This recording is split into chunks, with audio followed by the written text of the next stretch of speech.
Toronto, and actually making his debut on this stage right here. Not his comedy debut, just his debut at Absolute Comedy. So be very nice to him. Give a nice round of applause for Hisham Kelati, everyone.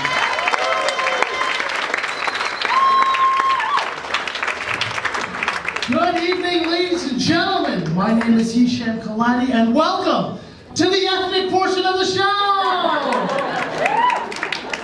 If you're wondering why for the last 40 minutes it smelled like weed and falafels, it was me. It's 100% me.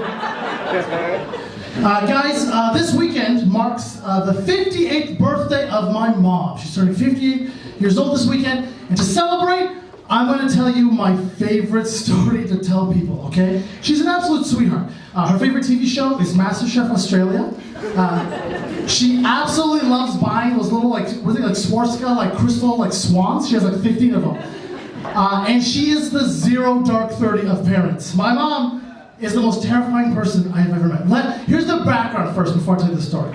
I am from an East African country called Eritrea. It's Africa's North Korea. Never go. It is a terrible vacation spot. Come for the beaches, stay, because you're now a prisoner of war. Trudeau can't help you.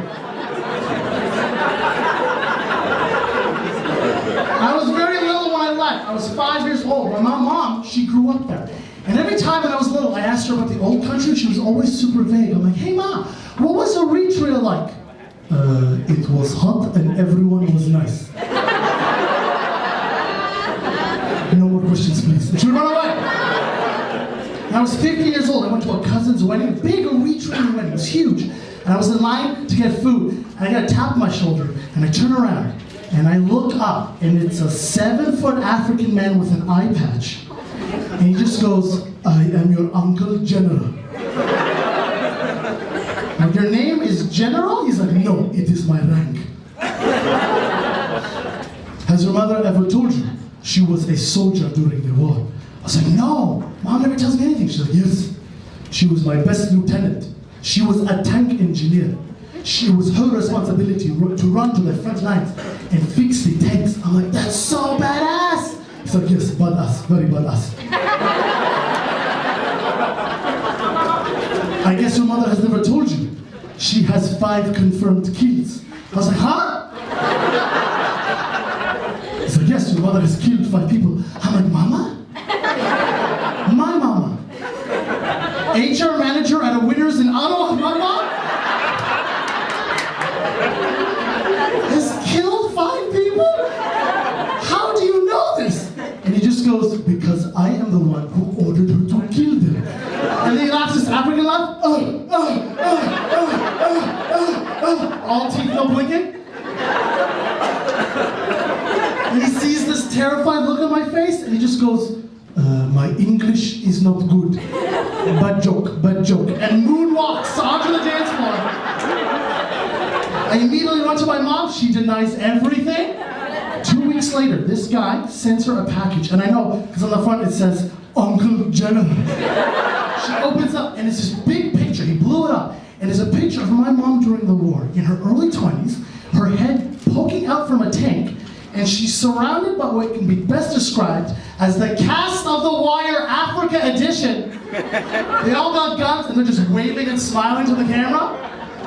And as soon as my mom sees this, a tear rolls down her cheek, and she hangs it in the living room. And a week later, my buddy Chris came over to play PlayStation, and he's walking through the living room, he sees this picture, and he says, Mrs. Kelati, what are you doing in that photo?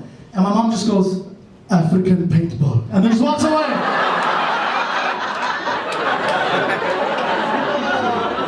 That's the background to the story, okay? Here's the story. I left Eritrea when I was very little. I was 5 years old, and we left Eritrea and we landed in beautiful Scarborough, Toronto, guys. As someone who's lived in Scarborough for most of his life, it is so much better than Africa, trust me. We landed there Monday night. We unpacked, we got some clothes, a couple of chairs and a table provided by Goodwill. And we landed on a Monday night. We landed at 1 o'clock in the morning, and my mom decides to take us on a stroll of beautiful downtown Scarborough at 1 o'clock. We escaped Africa. Nothing terrifies us. We're walking for a few minutes, and all of a sudden, this car hops the curb and it drives right in front of me and my mom. And a dude gets up and he points to my mom and says, hey, are you an immigrant? And my mom's just a black lady who escaped Africa. She's sassy as shit. She's like, yes, I am. a brand new 1992 Toshiba television, hands it to my mom, and drives away. And my mom's like, I love this country so much. She just thought they gave TVs to immigrants. I went from Mud Hut to Bugs Bunny in 9 hours. You know how crazy that is? I had that TV for 5 days before someone tries to steal it. Guys, it was Scarborough, Toronto. It was inevitable. Saturday night, 2 o'clock in the morning, we hear a thud coming from the living room. My mom gets up, she puts her little hijab on, violently follows her down the hallway. She opens up the door, turns the light on, and he sees this big burly dude with a beard holding our TV. And as soon as this dude sees my mom, he drops the TV and gets into a fighting stance. And my mom just squares up and yells, God is great, and runs straight for the dude. No hesitation, like a Black Panther. Guys, it's 1992 Scarborough. This guy's probably seen all of 5 black people in his life. He's never seen an African Muslim woman scream, Allahu Akbar! As she runs at a dude. So defensively, he covers his face, and that's when my mom winds up and kicks him right in the dick. This guy doubles over in pain. She grabs his head with a knee, just right to the throat. This guy collapses onto the floor, motionless. My mom's 5'4", 90 pounds soaking wet. She's all jacked up on adrenaline. She goes to the phone and says, hello, 911? My name is Mamina, this is my address. A man I did not know came into my home, so I killed him. Click, that's all I'm. I'm 5 years old, I have no context to what's happening.